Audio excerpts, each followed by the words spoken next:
तो डिमांड में इजाफा होगा सोसाइटी की। एक एरिया के अंदर यूटिलिटी आई नहीं है तो अगर आपके पास पैसे नहीं है भरने के लिए तो ठीक है। जब आप स्टॉक का काम करते हो उसको भी एनालाइज करते हो, आप डिजिटल करेंसी में काम करते हो उसको एनालाइज करते हो, पढ़ते हो, उसके बाद पैसे लगाते हो ना।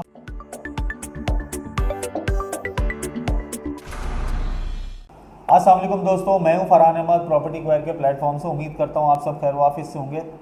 अच्छा दोस्तों, आज की जो वीडियो है वैसे तो मैं काफ़ी टाइम बाद अपलोड कर रहा हूं वीडियो, लेकिन आज की जो वीडियो है वो प्रॉपर्टी सेलिंग अवेयरनेस के ऊपर है। आज मैं आपको छोटा सा एक ग्राफ बता देता हूँ कि अभी जिस तरह के हालात चल रहे हैं प्रॉपर्टी के मामला जो हैं वो रुके हुए हैं, सबको ये बात पता अंदाज़ा है। तो जो लोग अभी अपनी प्रॉपर्टीज़ को माइनस में सेल कर रहे हैं, कुछ लोग तो ऐसे होते हैं जिनकी ज़रूरियात होती हैं, लेकिन कुछ लोग ऐसे होते हैं जो पैनिक होकर बेच रहे होते हैं। तो उन दोनों के लिए जो है ना एक छोटा सा मशवरा, एक एडवाइस है। देखें, किसी भी सोसाइटी के अंदर जब आप लोग हालात जब ख़राब होते हैं, जब आपके मुल्क के अंदर इकोनॉमिकल क्राइसिस होते हैं या बैड सर्कमस्टेंसेस चल रहे होते हैं फाइनेंशियली, तो उस दौरान क्या होता है? उस दौरान ये होता है कि आपकी जो प्रॉपर्टी की सेल और परचेज़ होती है वो स्लो हो जाती है। और इसके अलावा जो हमारे स्टॉक मार्केट्स हो गए या इस तरह की जितने भी हमारे ऑर्गेनाइजेशंस हैं, वहाँ पर जो है कारोबारी हजम जो है वो बहुत स्लो हो जाता है, ब्रेक लगना शुरू हो जाते हैं। तो खैर हम लोग तो जाहिर सी बात है रियल इस्टेट सेक्टर से मुंसलिक लोग हैं, तो मैं रियल इस्टेट सेक्टर्स के हवाले से आपको बताऊंगा। अभी रिसेंटली जो मेरे पास कॉल्स आ रही हैं लोगों की कि फ़ाइल माइनस में बेच दें या फ़ाइल माइनस में हमारी जा रही है या क्या वैल्यू हो रही है, ये पॉजिटिव क्यों नहीं हो रही। देखें, आपको इसका जवाब देता हूँ। हालात जब ख़राब होते हैं मुल्क के तो आपको पता है प्रॉपर्टी की सेल परचेज स्लो हो जाती है, जिसमें लोग क्या करते हैं, जो प्रॉपर्टी को ख़रीदना बेचना जानते हैं और वो लोग जो सही टाइम पे ख़रीदते हैं और सही टाइम पे बेचते हैं, उनके लिए तो हालात बिल्कुल सही हैं, मैं आपको बता रहा हूँ। लेकिन जो लोग ख़रीदना नहीं जानते, सही टाइम का इंतखाब नहीं करते, उनके लिए हालात ख़राब हैं। वो किस तरीके से हैं, बात को समझिएगा। जब आप मिसाल के तौर पे एक मैं सोसाइटी ले लेता हूँ, नाम नहीं ले रहा किसी भी सोसाइटी का, एक सोसाइटी ले लेता हूँ। वहाँ पर जो अलॉटीज़ हैं, हज़ारों की तादाद में अलॉटीज़ हैं, 1000, 1500, 2000 अलॉटीज़ हैं।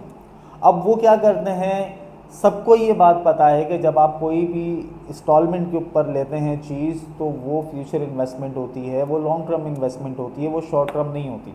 वो अलग बात है कि लोग आपको झांसा देके, लोग आपको आपके साथ गलत बातें करके, झूठ बोल के आपको चीज़ बेच देते हैं कि 6 महीने में निकालने, वो लोग गलत होते हैं। जब भी मैं लोगों को बोलता हूँ कि यार प्रॉपर्टी की अवेयरनेस लें, प्रॉपर्टी की अवेयरनेस लें। अब देखें आज के हाल में क्या हो रहा है कि लोग पैनिक हुए हैं, लोग पैनिक होकर बेच रहे हैं कि नहीं हालात ख़राब हैं, प्रॉपर्टी डूब जाएगी, प्रॉपर्टी और गिर जाएगी, ये हो जाएगा, वो हो जाएगा। देखें, जब एक सोसाइटी के अंदर मिसाल के तौर पे 10 से 12 लोग, 50 लोग अपनी माइनस में फ़ाइल सेल कर देते हैं, तो मार्केट में एक जो है ना वबा फैल जाती है कि भाई अब तो सोसाइटी का बेड़ा गर्क हो गया है, सोसाइटी का जो है वो सत्यानाश हो गया है, सोसाइटी बस गई, अब जल्दी जल्दी प्लॉट बेचो वरना हमारे पैसे डूब जाएंगे। आपने कितने पैसे लगाए हुए थे? 2 लाख, 3 लाख, 5 लाख, 8 लाख, 10 लाख, 20 लाख। लेकिन क्या सोच के लगाए होते हैं? यही सोच के लगाए होते हैं कि ये फ्यूचर इन्वेस्टमेंट है, ना कि ये शॉर्ट टर्म इन्वेस्टमेंट है कि हमें 6 महीने साल में कमा के देगी। जो रेडीमेड प्रॉपर्टी यानी कि जिसको हम ये कहते हैं कि भाई आप जाएं और रेडी टू मूव शिफ्ट हो जाएं, वैसी प्रॉपर्टी को भी अभी इस टाइम जो ब्रेक लगा हुआ है। अब लोग पैनिक होके बेच रहे हैं और इन्वेस्टर्स उसका फ़ायदा उठाते हैं, बिल्डर्स उसका फ़ायदा उठाते हैं, बहुत सारे लोग उसका फ़ायदा उठाते हैं। फिर जब मार्केट चढ़ेगी तो आप ही लोग दोबारा प्रॉपर्टी खरीदने के लिए पहुंचे होंगे और वो लोग आपको बेच रहे होंगे डबल दामों में। ये होता है। अब किसी भी एक सोसाइटी के अंदर लोग बेचना शुरू करते हैं एकदम से अपनी फाइल्स को, अपने प्लॉट्स को, उन प्लॉट्स को जो उन्होंने अगले 5 सालों के लिए लेके रखा हुआ था, वो साल भर में बेचने के लिए खड़े हो जाते हैं। तो क्या होता है, उस सोसाइटी का जो ग्राफ होता है वो माइनस में जा रहा होता है। सोसाइटी का जो ग्राफ होता है वो माइनस में इसलिए जा रहा होता है क्योंकि होता ये है कि पैनिक फैलता मार्केट के अंदर और 2-3 बंदे बेचना शुरू करते हैं और उसके बाद फिर सबकी लाइन लग जाती है कि बेचो बेचो बेचो बेचो, भले माइनस में बेचो। आप पैनिक होके बेच रहे हो, इसमें बिल्डर की गलती नहीं है, जिसने दिलाया उसकी गलती नहीं है, आपने तो फ्यूचर इन्वेस्टमेंट ली थी, तो फिर पैनिक होके क्यों बेच रहे हो? प्लॉट कोई ज़ाया नहीं हो रहा, प्लॉट एक्सपायर नहीं हो रहा, प्लॉट जल के ख़त्म नहीं हो रहा, प्लॉट जो है वो जंग लग के ख़त्म नहीं हो रहा। तो जब प्लॉट है तो उसको वहीं रहने दें। जब आप मार्केट के अंदर अपनी सेलिंग को स्टॉप करेंगे, अपने जो प्लॉट्स हैं वो बेचना छोड़ेंगे, बंद करेंगे तो उसकी डिमांड में इजाफा होगा, याद रखिएगा मेरी बात। अभी 2024 के अंदर पूरे पाकिस्तान में यही काम हो रहा है इस टाइम, ठीक है। कुछ सोसाइटीज़ हैं जो प्लस में जारी होंगी। अब वो प्लस में इसलिए भी जारी होती हैं कि जाहिर सी बात है उसकी लोकेशंस वगैरह में कुछ ना कुछ जो है वो ब्राइटनेस होती है। लेकिन अभी जो मैं एडवाइस दे रहा हूँ आपको, ये दे रहा हूँ कि आप बेचना बंद करें, चाहे वो किसी भी सोसाइटी में प्लॉट पड़ा हुआ है, बेचना बंद करें अनलेस के आपका प्लॉट पे कब्जा नहीं हो, आपके प्लॉट पे डिस्प्यूट ना लगे, आपका प्लॉट जो है वो बिल्डर खा ना जाए, ठीक है, या आपके साथ कोई दो नंबरी ना कर लो। इन चीज़ों को हटा के कह रहा हूँ। अगर से सोसाइटी में प्लॉट्स हैं तो उसको रहने दें, बेचे ना पैनिक होके। ये मैं एडवाइस कर रहा हूँ, जब आप बेचना बंद करेंगे, 1 साल बेचना बंद कर दें, 1 साल के बाद उस सोसाइटी में आप देख लीजिएगा कम से कम 50% ऑन का जो इजाफा हो जाएगा, क्योंकि जब हम बेचना ही बंद कर देते हैं, जब मार्केट में चीज़ ही नहीं होगी तो उसकी डिमांड में इजाफा होगा ना, उसकी डिमांड में इजाफा होगा, फिर सेल में इजाफा होगा, फिर उसके प्रॉफिट में इजाफा होगा, आरओआई आपको अच्छा मिलेगा। लेकिन हम क्या करते हैं, हम ये कर रहे हैं कि बस रखे में प्लॉट तो पैनिक फैला दिया, नहीं उस सोसाइटी के हालात ख़राब हो गए, पाकिस्तान के हालात ख़राब हो रहे हैं, पाकिस्तान मर खप रहा है, ये हो रहा है, वो हो रहा है, और इसको बेचो और ख़त्म करो। ऐसा नहीं होता है। आपका अगर बिल्डर अच्छा है, बिल्डर अपना ऑफिस खोल के बैठा हुआ है, बिल्डर का स्टाफ बैठा हुआ है, वो आपसे इंस्टॉलमेंट ले रहा है और वहाँ पर भले से लोग काम करवा रहा है, तो आप करने दें उसको, आप उसको बेचें नहीं।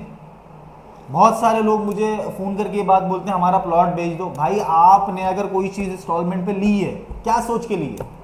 मेरे पास कितने लोग आते हैं वो यही बात करते हैं, उनको एक ही बात बताता हूँ, क्या आप कोई भी चीज़ इंस्टॉलमेंट पे ले रहे हो उसको 8-10 साल भूल जाओ, चाहे वो कितने की भी क्यों ना हो, आपको जब भी तो अच्छा आरओआई मिलेगा। एक जो मिसाल के तौर पे अगर आप सेंट्रल सिटी के अंदर एक फ्लैट लेते हैं, बुकिंग पे भी लेते हैं, तो वो भी करोड़ों रुपए का मिल रहा है इस टाइम। ऐसे ही स्कीम 33 में चले जाए, सेंटर में आ जाएं, सेंट्रल के इलाके में आ जाएं, बिल्कुल मलिर कैंट के इलाके में चले जाएं, गुलशन चले जाएं, कैंट चले जाएं, ठीक है ना, ये सारे इलाके जो वहाँ चले जाएं, आप वहाँ पर इन्वेस्टमेंट कर लें। लेकिन आप इन्वेस्टमेंट देखें ना, आपका एक फ्लैट ही सिर्फ बुक 30 और 35 लाख रुपए से होता है और उसकी मालियत करोड़ों रुपए की होती है, जो कि आपको 4 साल में पे करना होता है। वो आपको टाइम पे डिलीवरी भी देगा, क्यों? क्योंकि वो जाहिर सी बात है, फिर मैं आपको गलत अल्फाज यूज़ नहीं करना चाह रहा, फिर वो आपसे पैसे भी उसी तरीके से निकलवाता है, फाइल कैंसिल करता है प्लॉट के। यहाँ तो कितने स्कीम 45 और कितने सुपर हाईवे के बिल्डर्स हैं जो लोगों के प्लॉट कैंसिल नहीं कर रहे हैं, उन लोगों की 10-10, 15-15 महीने की इंस्टॉलमेंट चढ़ी हुई है, उसके बाद भी वो प्लॉट कैंसिल नहीं करते। वो बोलते हैं ठीक है भाई, मसला नहीं है, आप आराम से पे करो,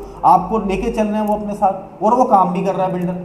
तो इन द मेन टाइम आप लोगों को अपनी फाइल्स को रखने की ज़रूरत है, अपने प्लॉटों को रखने की ज़रूरत है, ना कि सेल करें आप।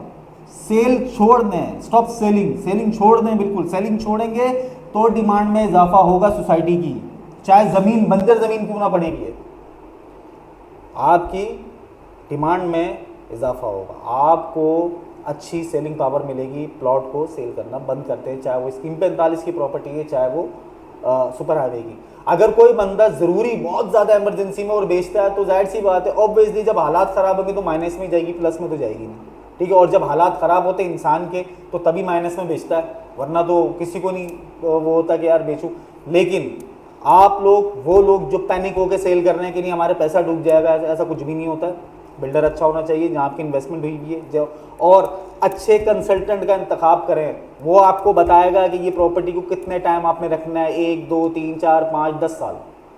ऐसे कंसल्टेंट्स का इंतखाब करें। आपको खुद को अंदाज़ा होना चाहिए कि जब एक एरिया के अंदर यूटिलिटी आई नहीं है तो वो कब कितना टाइम लेगी वो ऊपर आने में, अपग्रेड होने में, नॉर्मल है ना यार। तो इस चीज़ को समझें। आज की एडवाइस ये, इस वीडियो को ज़्यादा से ज़्यादा शेयर करें लोगों तक, ताकि लोग जो है ना अपनी सेलिंग को ख़त्म करें, अपने ड्यूज पेड करने में ज़्यादा टाइम लगा। अगर आपके पास पैसे नहीं है भरने के लिए, ठीक है, बिल्डर से जाके आप जो कॉम्प्रोमाइज़ करें, उसके साथ लेके बैठें, प्यार मोहब्बत से समझाएं कि मैं इस तरह पे नहीं कर सकता, हालात ख़राब है, आराम से पे करूँगा। वो करेगा कोऑपरेट, क्यों नहीं करेगा आपके साथ। स्कीम 45 के 80% बिल्डर कोऑपरेट करते हैं, सुपर हाईवे के 80% बिल्डर कोऑपरेट करते हैं लोगों के साथ। हम मार्केट में होते हैं, हमें पता है। नहीं तो अगर आप इसी तरह बेचते रहोगे तो भाई बेचते रहो, आप देख लेना आप लोगों के साथ माइनस में ही जाएगा, सारी आपकी चीज़ें माइनस में जाएंगी, प्लस में नहीं जाएंगी। तो प्रॉपर्टी आप खरीदते हो, जब आप स्टॉक का काम करते हो उसको भी एनालाइज करते हो, ठीक है ना, स्टॉक का काम करते हो उसको एनालाइज करते हो ना, पढ़ते हो, रिसर्च करते हो, फिर पैसे लगाते हो। आप डिजिटल करेंसी में काम करते हो, उसको एनालाइज करते हो, पढ़ते हो, उसके बाद पैसे लगाते हो ना।